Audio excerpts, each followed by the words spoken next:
তো হ্যালো আমার প্রাণের ভাই বোনেরা। তো আশা করি তোমরা সবাই ভালো আছো। তো আজ হলো 13 এপ্রিল 2026 তারিখ। তো আজ থেকে তোমাদের চতুর্থ শ্রেণীর দ্বিতীয় পর্যায়ক্রমিক মূল্যায়নপত্র শুরু হচ্ছে। আমাদের জঙ্গলে অমরনাথ চক্রবর্তীর লেখা গল্পের মধ্য দিয়ে। তো আজ আমাদের এই আমাদের জঙ্গলে গল্পের মধ্য দিয়ে প্রথম ক্লাস শুরু হতে চলেছে। প্রথমে আমি আমাদের সুবিধার্থে লেখক পরিচিত অংশটা পড়ে নেব।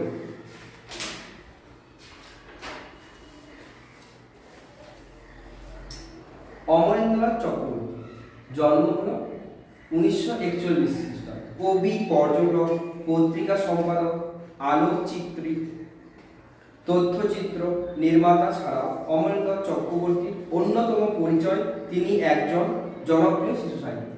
তাহলে তিনি গল্প লেখার পাশাপাশি কবি, পর্যটক, পত্রিকা সম্পাদক, আলোকচিত্রী, তথ্যচিত্র নির্মাতা ছাড়াও অমরেন্দ্রনাথ চক্রবর্তী অন্যতম ছিলেন একজন শিশু সাহিত্যিক। পৃথিবীর নানা দেশে ঘুরে বেরিয়েছে। নানান ভাষায় অনুদিত তার বিভিন্ন গ্রন্থের মধ্যে উল্লেখযোগ্য হল সাদা ঘোড়া, আমাজনের জঙ্গলে, হিরু ডাকাত, গৌর যাযাবর, টিয়া গ্রামের ফিঙ্গে নদী ইত্যাদি। তো এবার আমি গল্পটা শুরু করছি। আমাজনের জঙ্গল, অমরেন্দ্রনাথ চক্রবর্তী। এমন জঙ্গল, এমন নদী, এমন চাঁদ, এমন মানুষজন, কাকারা সঙ্গে থাকলে আমার তো দেখাই হতো না। তাহলে বলছি এমন জঙ্গল, এমন নদী, এমন চাঁদ, এমন মানুষজন, যদি কাকারা থাকতো তাহলে আমার হয়তো দেখাই হতো না। এই কথা কে বলছে? গল্পের কথক।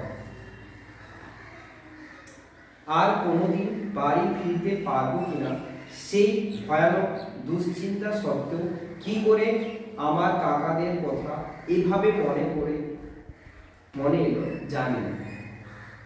বলছি একটা দুশ্চিন্তা যে কখনো আমরা বাড়ি ফিরতে পারবো কিনা, এটা জানা সত্ত্বেও আমাদের যে আমার কাকাদের কথা কি করে মনে এলো এটা আমি জানছি বা জানি না।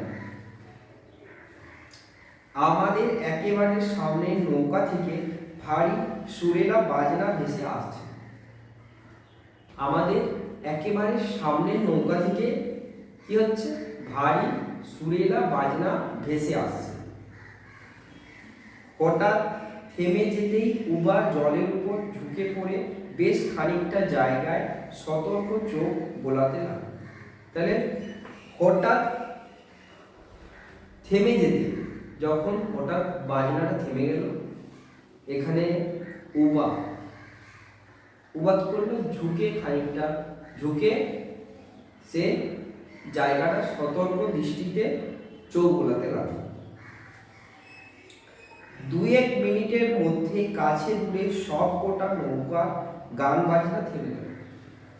তাহলে 2-1 মিনিটের মধ্যে কাছে দূরে যে নৌকাগুলো ছিল সেই নৌকাগুলো তো গান বাজনা সমস্ত বন্ধ হয়ে গেল, অর্থাৎ থেমে গেল। আকাশে বিরাট চাঁদ, নিচে বিশাল নদী, মধ্যখানে অদ্ভুত স্তব্ধতা।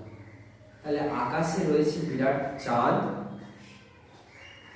নিচে রয়েছে বিশাল নদী এবং মাঝখানে বা মধ্যখানে একটা স্তব্ধতা মানে সম্পূর্ণ শব্দহীন, নিস্তব্ধ, কোনো শব্দ নেই, এমন পরিস্থিতি।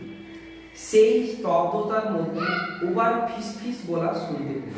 তাহলে সেই স্তব্ধতার মধ্যে কি বলে? উবার ফিসফিস। একেবারে ফিসফিস শব্দের অর্থ মৃদু মৃদু শব্দ বা খুবই না শোনার মতো কথা। তাহলে সেই স্তব্ধতার মধ্যে উবার ফিসফিস বলা হয় শুনতে পেলাম। বোতো বোতো, তাহলে উবা কি বলছে? ফিসফিস করে বোতো বোতো। তার বলার ভঙ্গি, চোখ মুখের ভাব আর জলের দিকে আঙুল দেখানো থেকে বুঝলাম উবা বলতে চাইছে বোতকে দেখা যাচ্ছে। তাহলে উবার বলার ভঙ্গি, মুখের ভাব, এই ইত্যাদি ঘটনাগুলির মাধ্যমে বোঝা যাচ্ছে যে বোতকে দেখা গিয়েছে বা দেখা যাচ্ছে। বোতল দেখা পাওয়া নাকি সবসময় ভালো। তাহলে এখানে বোতল দেখা পাওয়া, বোতল হচ্ছে এখানে কোনো প্রাণী বা পশু, দেখি আগে গিয়ে দেখতে পাবো, তার দেখা পাওয়া নাকি সবসময় ভালো। নৌকো উৎসবের রাতে দেখা পাওয়া খুবই সৌভাগ্যের লক্ষণ। তাহলে কোন সময় বোতল দেখা পাওয়া খুবই সৌভাগ্যের লক্ষণ? নৌকো উৎসবের রাতে। নৌকো উৎসবের রাতে বোতল দেখা পাওয়া খুবই সৌভাগ্যের লক্ষণ। উবা আমাকে বুঝিয়ে দিল নৌকায় নৌকায় গান বাজনা থেমে যাওয়া মানে সকলে এতক্ষণে বোতল দেখা পাওয়ার কথা জেনে গেছে।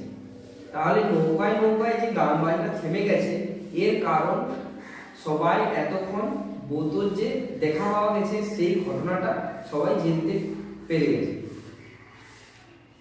একটা নৌকায় গান বাজনা থামলে বাকিরা যার যত আগে সেটা খেয়াল করবে তারা তত আগে তাদের নৌকায় গান বাজনা থামাবে।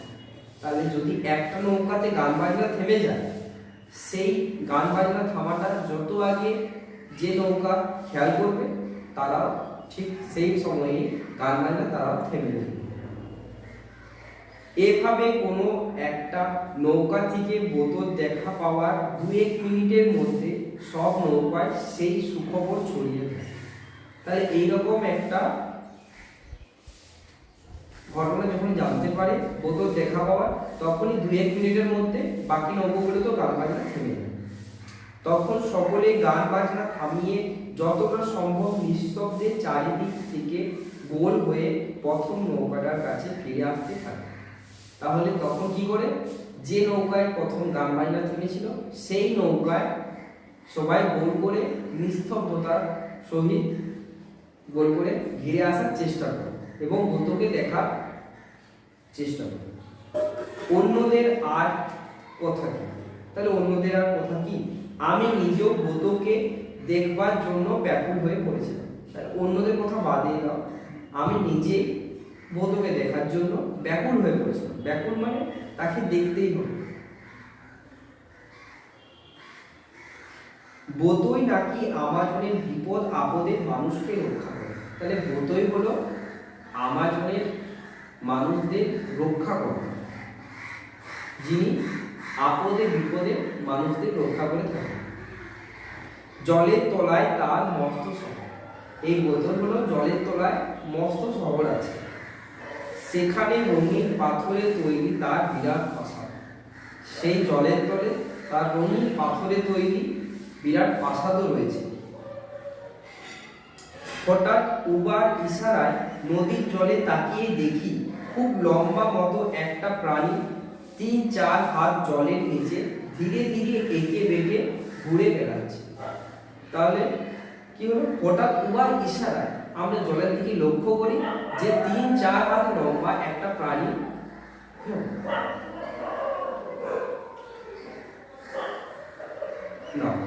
খুব লম্বা একটা প্রাণী 3-4 হাত নিচে জলের ভিতরে ঘুরে বেড়াচ্ছে। ঠিক আছে, তার নাক বা ঠোঁট খুব সরু। তাহলে তার নাক এবং ঠোঁট হলো খুবই সরু, লম্বায় প্রায় 1-1.5 হাত। তাহলে এই প্রাণীটা লম্বায় হলো 1-1.5 হাত। পরীক্ষায় প্রশ্ন আসতে পারে তোমাদের যে বোতল কত লম্বা ছিল বা বোতল লম্বায় কত? প্রায় 1-1.5 হাত। উত্তর হবে প্রায় 1-1.5 হাত। ঠিক আছে, মস্ত বড় মাথা। তাহলে বোতল মাথাটাও হলো মস্ত বড়। এর মস্তিষ্ক মানুষের মস্তিষ্কের চেয়ে বড় হলেও আশ্চর্যের কিছু নেই। বলছে এই যে বোতল বলে প্রাণীটা বা জীবটা, এর মস্তিষ্কটা যদি মানুষের চেয়েও বড় হয় সেটা আশ্চর্যের কিছু নয় বা নতুন কিছু নয়। আশ্চর্য মানে নতুন কিছু নয়। এর ল্যাজটা শরীরের শেষ প্রান্ত থেকে 2 দিকে ভাগ হয়ে ভারী সুন্দর দেখাচ্ছে।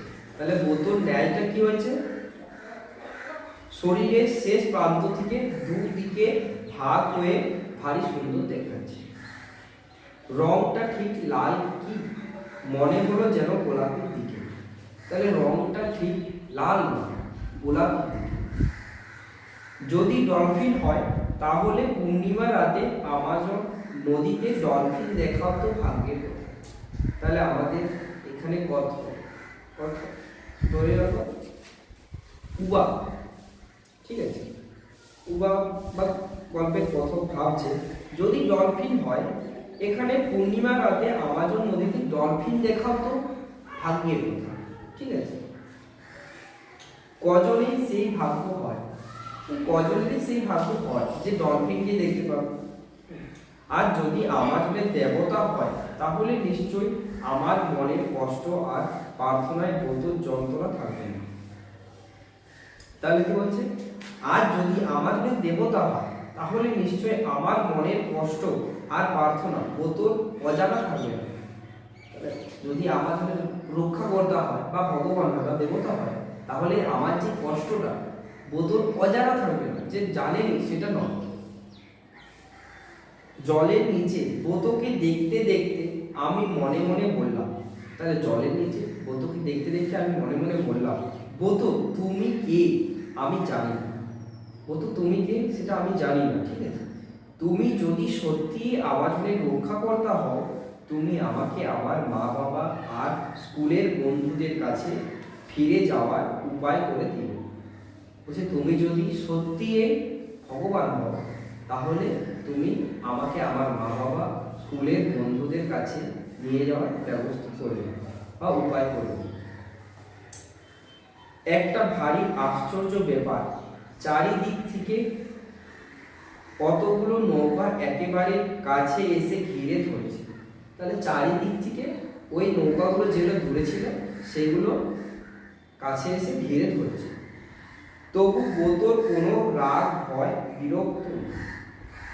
তাহলে তবু বোতর কোনো রাগ ভয় বা বিরক্তি বোধ নেই। সে আপন মনে আনন্দে মশগুল হয়ে খুব ধীরে ধীরে জলের মাত্র ৩-৪ হাত নিচে ঘুরে বেড়াচ্ছে। সে আনন্দে জলের ৩-৪ হাত নিচে আনন্দে ঘুরে বেড়াচ্ছে। কখনো কখনো জলের উপরেও উঠে আসছে। তাহলে কখনো কখনো বোতো কি করছে, জলের উপরেও উঠে আসছে। সব সময় আনন্দে বিভোর। তাহলে এই যে প্রাণীটা সব সময় কি আনন্দে বিভোর হয়ে আছে। মনে হয় সে যেন তার মনের ভিতরে সুরে তালে ছন্দে লয়ে নেচে বেড়াচ্ছে। মনে হয় কি যেন সে তার মনের ভিতরে সুরে তালে এবং লয়ে নেচে বেড়াচ্ছে।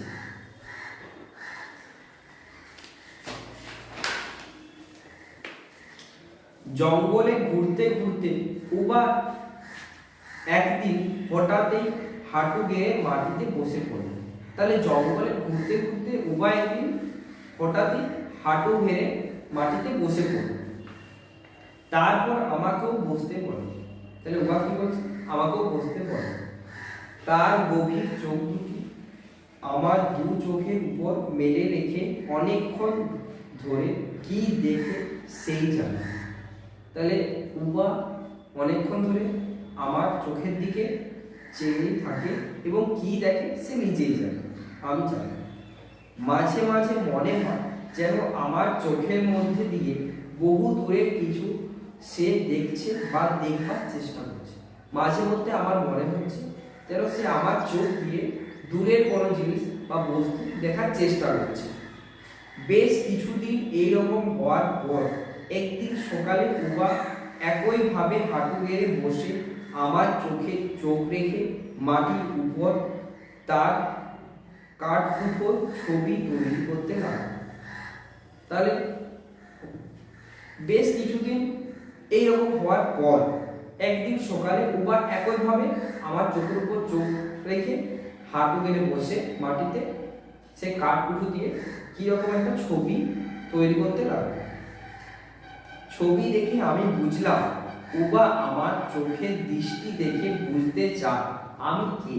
তাহলে ছবি দেখে আমি বুঝতে পারলাম যে সে আমার চোখের দৃষ্টি দেখে বুঝতে চায় আমি কে, জানতে চায় আমি কোথা থেকে এসেছি। সে জানার চেষ্টা করে যে আমি কোথা থেকে এসেছি, কোন পৃথিবীর মানুষ আমি, সেই পৃথিবীটা কিরকম। এই প্রশ্নের উত্তর আমি কিভাবে বুঝবো জানি না। তাহলে এই যে প্রশ্নগুলোর উত্তর আমি কিভাবে বুঝবো আমি জানি না। ভাবলাম যে কলকাতায় আমরা থাকি, সেই কলকাতার কোথায় ওকে বলি। তাহলে ভাবলাম যে উবাকে আমরা বলি যে যে কলকাতায় আমরা থাকি সেই কলকাতার কোথায় বলি। শেষ পর্যন্ত অনেক ভেবেচিন্তে বেশ বড় দেখে একটা জায়গা পরিষ্কার করে খুব মন দিয়ে সেখানে একটা ছবি এঁকে যতটা পারি আমার কথা, আমার বাবা মায়ের কথা, বন্ধুদের কথা, স্কুলের কথা, কলকাতা শহরের কথা, শহর ঘোরা, ঘর বাড়ি, গাড়ি ঘোড়া, দোকান বাজার, লোকজনের কথা বোঝানো। তাহলে কি করবো, একদিন একটা ভালো করে জায়গা পরিষ্কার করে সে জায়গায় বসে উবাকে ছবি এঁকে ছবির দ্বারা আমার কথা, আমার বাবা মার কথা, আমার কলকাতা শহরের কথা, বন্ধু বান্ধবের কথা, ঘর বাড়ির কথা, রাস্তাঘাটের কথা ইত্যাদি জিনিসগুলো আমি জানাবো। কলকাতার নামটাও তাকে বার কতক শুনিয়েছি। তাহলে এই যে কলকাতায় আমি থাকি সেই কলকাতার কথা নামটা আমি বার হতে উবাকে শুনিয়েছি।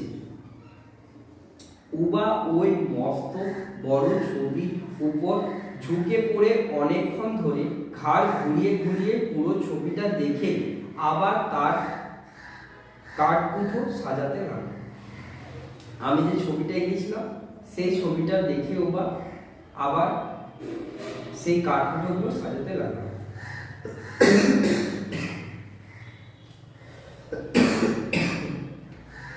এই কাঠপুঠো দিয়ে ছবি আঁকায় উবা ভারী ওস্তাদ।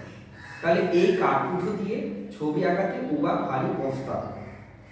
এক পলক চোখ বুলিয়ে তার বলবার কথাটা আমি বুঝে নিলাম।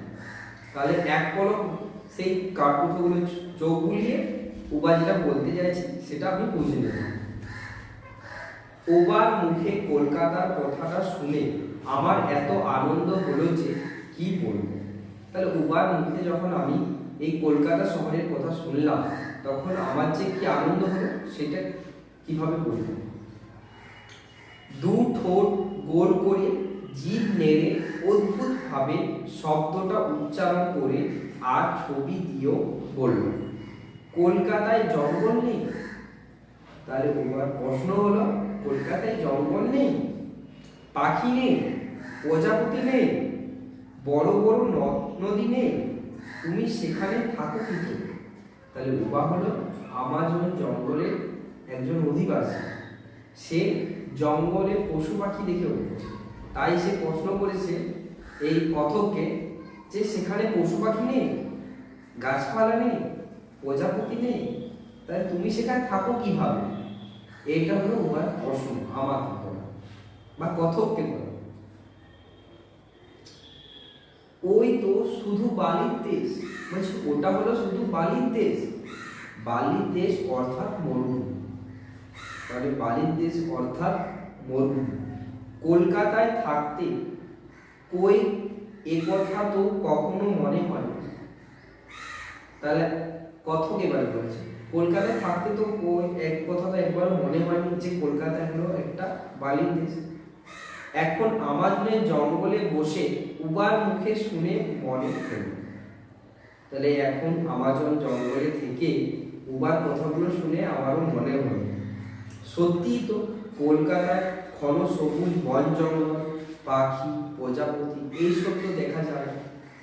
তাহলে কথক এখানে বলছে যে সত্যিই তো কলকাতায় এতদিন থেকেছি কিন্তু ঘন যে বন জঙ্গল গাছপালা হয়েছে সেগুলো এবং পশু পাখি এগুলো তো দেখা যায়নি। ভ্যান রিক্সায় অনেকটা টিনের বড় বাক্সের মতো দেখতে, চারদিক বন্ধ। গাড়িতে ছোট ছোট ছেলে মেয়েরা গাদাগাদি করে বসে স্কুলে যাচ্ছে। ভ্যান রিক্সায় করে অনেকটা টিনের বাক্সের মতো দেখতে, চারিদিক বন্ধ। গাড়িতে ছোট ছোট ছেলে মেয়েরা গাদাগাদি করে বসে স্কুলে যাচ্ছে। সেই ছবিটা দেখে উবা আমার দিকে তাকালো। সেই ছবিটা দেখে উবা কি করলো? আমার দিকে তাকালো। এই ছবিটার মানে সে একেবারে বুঝতে পারেনি। এই যে ছবিটার মানেটা উবা একেবারেই বুঝতে পারেনি। টিনের দেয়ালে ছোট ছোট জানলার ফাঁক দিয়ে কেউ কেউ তার কচি মুখ তুলে বাইরেটা দেখতে দেখতে চলেছে। তাহলে সেই যে ছেলেমেয়েরা যারা স্কুলে যাচ্ছে, তারা টিনের ফাঁক দিয়ে কচি কচি ছেলেমেয়েরা বাইরের দৃষ্টিটা বা বাইরের জগৎটা দেখার চেষ্টা করছে। উবা সেই মুখের উপর অনেকক্ষণ ঝুঁকে রইল। উবা কি করলো? সেই মুখগুলোর উপর অনেকক্ষণ ঝুঁকে রইল। তারপর মুখ তুলে আমার কাছে এই ছবিটা মানে জানতে চাইল। তাহলে তারপর কি করলো? উবা এই ছবিটার মানে আমার কাছ থেকে জানতে চাইল। আমাজনের জঙ্গলে স্কুল কি করে বোঝাবো? আমাজনের জঙ্গলে স্কুল কিভাবে আমি বোঝাবো? আরো কয়েকটা ছবি এঁকে যতটা সম্ভব স্কুলের বিষয় বোঝাবো বললাম। তাহলে আরো কয়েকটা ছবি আঁকলাম এবং যে স্কুলের বিষয়টা ওকে বোঝানোর চেষ্টা করলাম। ঠিক আছে। ওবা বেশ খানিকক্ষণ আমার চোখে চোখ রেখে চুপ করে বসে বসে ভাবল। ওবা খানিকক্ষণ কি করলো? আমার চোখে চোখ রেখে চুপ করে বসে রইল এবং ভাবতে লাগলো। তারপর তার কাঠকুঠো ছবি দিয়ে বলল, জঙ্গলের গাছপালা, ফুল ফল, কীট পতঙ্গের সঙ্গে না থেকে, গ্রীষ্ম বর্ষা শীত বসন্ত না দেখে কলকাতায় বসে তুমি কি করে এই জগৎটাকে জানবে? কি বলছে?